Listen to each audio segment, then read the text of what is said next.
এবারের আইপিএলে বাংলাদেশের একমাত্র প্রতিনিধি সাতক্ষীরা সায়ানাইট মুস্তাফিজুর রহমান। ভারত ভ্রমণের আগে ছিলেন না ফর্মে, বাদ পড়েছিলেন টাইগার একাদশ থেকেও। তবে চেন্নাই জার্সি গায়ে পুরনো ফিজের দেখা মিলল।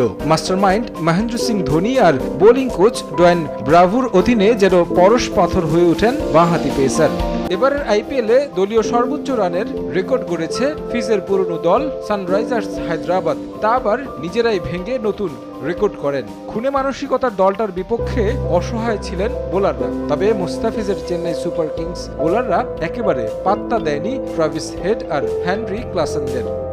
আইপিএলে মর্যাদাপূর্ণ পার্পেল ক্যাপটা সবার আগে দখলে নিয়েছিলেন টাইগার পেসার। তবে মাঝে হাতছাড়া হয়েছিল সেটা। পার্পেল ক্যাপ পুনরুদ্ধারের পথেই রয়েছেন মুস্তা। সানরাইজার্সের বিপক্ষে 2 উইকেট শিকার করে সর্বোচ্চ উইকেট শিকারের তালিকায় ফিরেছেন। এখন পর্যন্ত ফিজ এবারের আইপিএলে খেলেছেন 8 ম্যাচ। সাতক্ষীরা সায়ানাইটের শিকার 14 উইকেট, যেখানে প্রথম ম্যাচেই দুর্দান্ত পারফর্ম করে নিয়েছিলেন 4 উইকেট।